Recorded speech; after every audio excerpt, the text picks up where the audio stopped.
The Lord. എൻ്റെ എല്ലാ ചങ്ങായിമാരും ചായയൊക്കെ കുടിച്ചിട്ട് ഇങ്ങനെ ഫ്രഷ് ആയിട്ടിരിക്കുന്നുണ്ടാവും അല്ലേ? ഇവിടെ ഉണ്ടല്ലോ ഭയങ്കര മഴയായിരുന്നു. ഇപ്പോഴാണ് മഴ ഇച്ചിരി ശാന്തമായത്. ഓക്കെ, അപ്പോൾ മഴയത്തുണ്ടല്ലോ എനിക്ക് സംസാരിക്കാൻ ഭയങ്കര ഇഷ്ടം. എനിക്ക് ആരോടെങ്കിലും സംസാരിച്ചുകൊണ്ടിരിക്കണം. എന്നെക്കൂടെ പറ്റുന്നില്ല മസിൽ പിടിച്ച് ഇങ്ങനെ ബോൾഡായിട്ടൊന്നിരിക്കാൻ. അപ്പോൾ എൻ്റെ ചങ്ങായിമാരായിട്ടൊന്നൊന്ന് സംസാരിക്കാമെന്ന് വിചാരിച്ചു.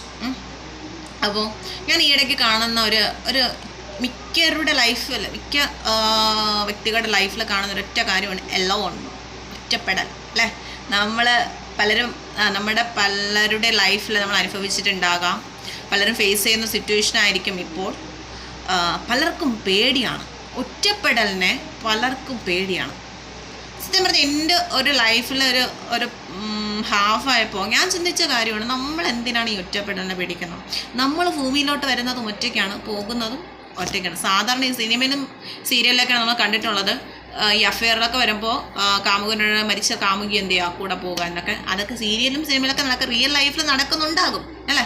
നടക്കുന്നുണ്ടാകും. നമ്മൾ ന്യൂസൊക്കെ നോക്കി അറിയാം. ഒരു 20% ചില 10% അങ്ങനെ ചില വ്യക്തിത്വങ്ങൾ കാണും. എന്നുവെച്ചാൽ എല്ലാവരും അങ്ങനെയല്ല. ഓക്കെ, സോ ഒറ്റപ്പെടേണ്ട കുറച്ച് ബെനിഫിറ്റ്സ് ഞാൻ നിങ്ങൾക്ക് പറഞ്ഞുതരാം. എൻ്റെ മൈൻഡിൽ തോന്നിയ ചില ബെനിഫിറ്റ്സ് ഞാൻ പറഞ്ഞുതരാം.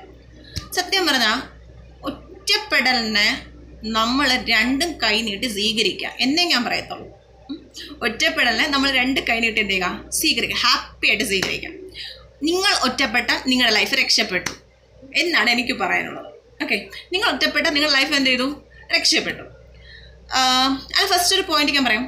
ഈ നമ്മൾ എലോൺ ആകുമ്പോഴാണ് നമ്മൾ ആരാണെന്ന് നമ്മൾ കൂടുതലായിട്ട് തിരിച്ചറിയാൻ പറ്റുന്നത്. അപ്പോൾ ഫസ്റ്റ് പോയിന്റ് എന്ന് പറയുന്നത്, നമ്മൾ ഒറ്റപ്പെടുമ്പോൾ നമുക്ക് മനസ്സിലാവും നമ്മളുടെ വേവ് ലെന്ത് എത്രയാണ്, നമ്മൾക്ക് എങ്ങനെ ലൈഫിൽ പിടിച്ചു നിൽക്കാൻ പറ്റും, നമുക്ക് കൂടുതലായിട്ട് മുന്നോട്ട് ട്രാവൽ ചെയ്യാൻ പറ്റും. സത്യം പറഞ്ഞാൽ ഒറ്റപ്പെടുമ്പോഴാണ്. സെക്കൻഡ് ഒരു പോയിന്റ് എന്ന് പറയുന്നത്, ഒരു കോൺഫിഡൻറ്റ് ലെവൽ കൂട്ടാൻ പറ്റുന്നത് ഏറ്റവും ബെസ്റ്റ് ടൈം എന്ന് പറയുന്നത് എലോൺ ആകുമ്പോഴാണ്, ഒറ്റപ്പെടുമ്പോഴാണ്. ഓക്കെ, ഒറ്റപ്പെടുമ്പോഴാണ്. അതുപോലെ തന്നെ ഡിസിഷൻ എടുക്കാൻ അല്ലേ, ഒരു തീരുമാനം എടുക്കാൻ ഇപ്പോഴും സത്യം പറഞ്ഞാൽ പലർക്കും പാടാണ്. ലൈഫിൽ എന്തെങ്കിലും ഒരു പോയിന്റ് വരുമ്പോൾ നമുക്ക് തീരുമാനം എടുക്കാൻ നമ്മൾ ആദ്യം വിളിക്കുന്നത് നമ്മുടെ ചങ്സിനെ ആയിരിക്കും, ഫ്രണ്ട്സിനെ ആയിരിക്കും, അല്ലെങ്കിൽ റിലേഷൻ ആയിട്ടുള്ളവരെങ്കിൽ അവരുടെ പാർട്ട്നറിനായിരിക്കും അല്ലേ. 100 പേരോട് നമ്മൾ ചെന്ന് അഭിപ്രായം ചോദിക്കട്ടെ, ഞാൻ ഇങ്ങനെ എടുത്താൽ കൊള്ളാവോ, അല്ലെങ്കിൽ ഞാൻ ഇങ്ങനെ എടുത്താൽ ഓക്കെ ആണോ? നമുക്ക് തീരുമാനം എടുക്കാൻ ഇപ്പോഴും പറ്റുന്നില്ല. പക്ഷെ നമ്മൾ ഒറ്റപ്പെടുമ്പോൾ, നമ്മൾ ഒറ്റയ്ക്കാകുമ്പോൾ നമുക്ക് അവിടെ തീരുമാനം എടുക്കാൻ പറ്റും. ഓക്കെ, ചിലപ്പോൾ 100 പേര് പറയുന്ന അഭിപ്രായത്തെക്കാളും നമുക്ക് ബോൾഡായിട്ട് കറക്റ്റ് ഒരു തീരുമാനം എടുക്കാൻ നമുക്ക് പറ്റും. അപ്പോൾ 3 കാര്യങ്ങൾ ഞാൻ പറഞ്ഞു. ഫസ്റ്റ് പോയിന്റ് എന്ന് പറയുന്നത്, നമ്മളെ തിരിച്ചറിയുന്നത് നമ്മളെപ്പോഴാണ്? നമ്മൾ ഒറ്റയ്ക്ക് നിൽക്കുമ്പോഴാണ്. സെക്കൻഡ് എന്ന് പറയുന്നത്, നമ്മളിലെ കോൺഫിഡൻറ്റ് ലെവൽ നമുക്ക് കൂട്ടാൻ പറ്റുന്നത് എപ്പോഴാണ്? ഒറ്റയ്ക്ക് നിൽക്കുമ്പോഴാണ്. മൂന്നാമത്തെ പോയിന്റ് ഞാൻ പറഞ്ഞു, ഡിസിഷൻ മേക്കിംഗ് അല്ല, തീരുമാനം എടുക്കാൻ നമുക്ക് ഏറ്റവും ബെസ്റ്റ് അനുയോജ്യമായ സമയം എന്ന് പറയുന്നത് നമ്മൾ ഒറ്റയ്ക്ക് ജീവിക്കാൻ പഠിക്കുമ്പോഴാണ്.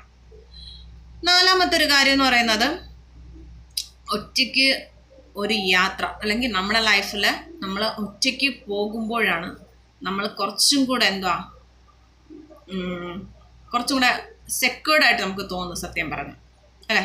ഒന്നും അറിയണ്ട, നമുക്ക് കറക്റ്റ് നമ്മുടെ എയിമിലോട്ട് നമുക്ക് ക്ലിയറായിട്ട് നമുക്ക് സഞ്ചരിക്കാൻ, നമുക്ക് ട്രാവൽ ചെയ്യാൻ പറ്റുന്നത് സത്യം പറഞ്ഞാൽ ഒറ്റയ്ക്കാകുമ്പോഴാണ് അല്ലേ, ഒറ്റപ്പെടുമ്പോഴാണ്. പക്ഷേ ഈ ഒറ്റപ്പെടലിനെ പേടിക്കുന്ന ആൾക്കാർ ഇന്നും ഉണ്ട് കേട്ടോ, ഇന്നും ഉണ്ട്.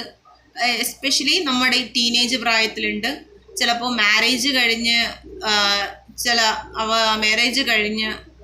ഒറ്റപ്പെടൽ അനുഭവിക്കുന്നവരുണ്ട്. പല രീതിയിലാണ് അവർ അനുഭവിക്കുന്നത്. സത്യം പറഞ്ഞാൽ പലരും ചിന്തിക്കുന്നത്, എന്നെ അവരെന്ത് പറയും, മറ്റുള്ളവരെന്ത് പറയും, അപ്പോഴാണ് അവർക്ക് സത്യം പറഞ്ഞാൽ പേടി കൂടുന്നത് അല്ലേ. ഒരാളില്ലെങ്കിൽ നമുക്ക് നിൽക്കാൻ പഠിക്കണം. ഒരു കൂട്ട് നമ്മൾക്ക് ഇല്ലെങ്കിൽ നമ്മൾ ഒറ്റയ്ക്ക് നിൽക്കാൻ പഠിക്കണം. എസ്പെഷ്യലി ഞാൻ പറയാം, ഈ ഹസ്ബൻഡ് അല്ലെങ്കിൽ വൈഫ് എന്ന റിലേഷനിൽ, വൈഫ് അല്ലെങ്കിൽ ഹസ്ബൻഡ് ആരെങ്കിലും ഒരാൾ ഈ ലോകത്തുനിന്ന് മാറ്റപ്പെടുമ്പോൾ അവരെ നമ്മൾ കണ്ടുപിടിക്കണം.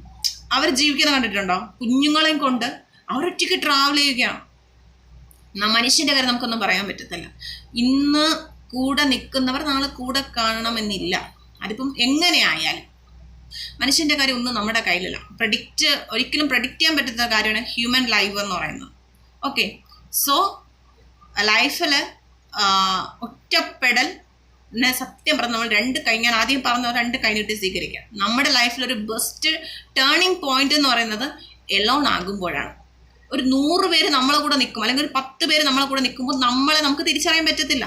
നമ്മളിലുള്ള നല്ല ബെസ്റ്റ് ക്വാളിറ്റീസ്, നമ്മുടെ ബെസ്റ്റ് കഴിവുകൾ നമുക്ക് തിരിച്ചറിയാൻ പറ്റത്തില്ല. പക്ഷെ നമ്മൾ ഒറ്റപ്പെടുമ്പോൾ നമ്മുടെ കഴിവുകളും നമ്മുടെ കാര്യങ്ങളും, നമ്മളിൽ എന്തുണ്ട്, നമ്മൾ ആരാണ് നമ്മൾ തിരിച്ചറിയുന്നത് ഒറ്റപ്പെടുമ്പോഴാണ്. സോ ഒറ്റപ്പെടലിനെ പേടിക്കുകയേ ചെയ്യരുത്.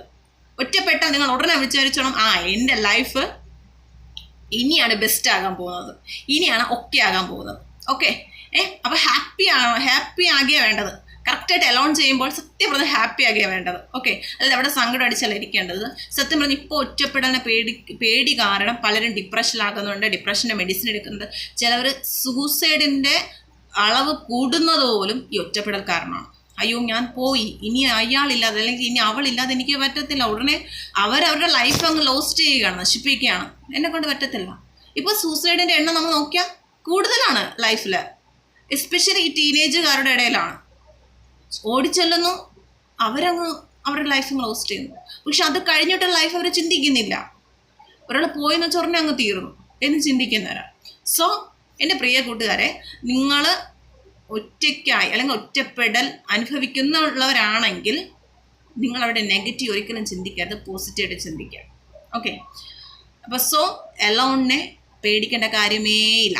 എലോൺ വരുമ്പോൾ നിങ്ങൾ ആദ്യം ചിന്തിക്കേണ്ടത് എൻ്റെ ലൈഫിൽ എന്ത് വരുന്നു, ബെസ്റ്റ് ടൈം വരുന്നു എന്നാണ് ചിന്തിക്കേണ്ടത്. ബെസ്റ്റ് ടൈം ഈസ് കമ്മിങ് എപ്പോഴാണ്, നമ്മൾ എലോൺ ആകുമ്പോഴാണ്.